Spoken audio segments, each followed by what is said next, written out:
வணக்கம். தமிழ் கேஎஸ்ஆர் சேனலில் கண்ணதாசனுடைய அனுபவம் வழிகளில் தத்துவம் என்று சொல்லக்கூடிய தலைப்பு பகுதியை பார்த்துட்ருக்கோம். இன்றைய தத்துவம்: குற்றவாளிகளுக்கும் பாவிகளுக்கும் மட்டுமே தூக்கம் வராது. துரும்பு ஒன்று காற்றிலே பறக்கும்போது அது ஏன் பறக்கிறது என்பது ஞானிகளுக்கு மட்டுமே தெரியும். அவர்கள் சகுனங்களை அறிவார்கள். பிறர் வார்த்தையிலிருந்து அவர்கள் உள்ளத்தை அறிவார்கள். முக ஜாடையிலிருந்து அவர்கள் சுபாவத்தை அறிவார்கள். ஞானிகள் அப்படின்னு சொன்னால் சிறந்த சான்றோர் பெருமக்கள், அறிவுடையோர், இறைவன் அருளை பெற்றவர்கள். இறந்து போனவனாக சைவர்கள் சிவ பதவி அடைந்தான் என்கிறார்கள். அந்த பதவி இந்த பதவி என்று அடைகின்ற மனிதன் கடைசியாக அடைகின்ற பதவியே சிவபதவி.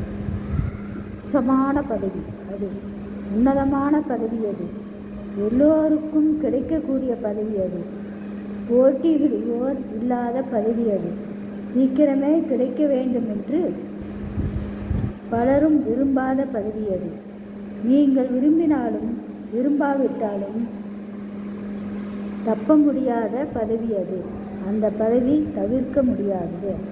இறப்பு என்பது பிறந்த உயிர்கள் அனைத்தும் இறந்த மண்ணுலகில் வாழக்கூடியவர்கள் மண்ணுலகில் என்று சேர வேண்டும் என்ற விதிமுறைகள் இருக்கின்றது. அதனால் அந்த இறப்பு என்பது தவிர்க்க முடியாத ஒரு செயலாக இருக்கின்றது.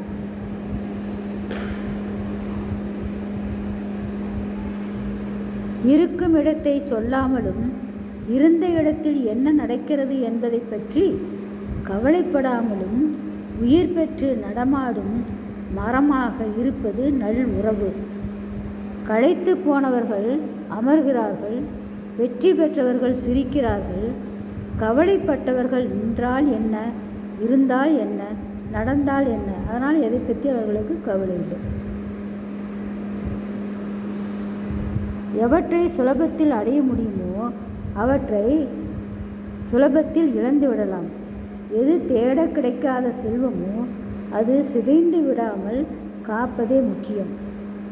ஆசைகளால் உந்தப்பட்டு அல்லாடி அல்லலுற்று அவதிப்படும் மனித ஜாதியில் ஆசைகளை தூக்கி எறியும் ஒருவன் பெருமையை சுற்றி வரும் கூட்டம்தானே உணர்த்த முடியும்.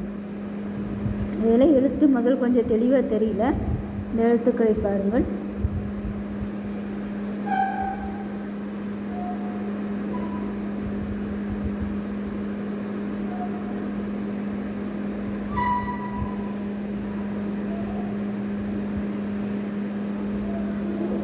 இப்பொழுது தெளிவாக தெரியும் எழுத்துக்கள்.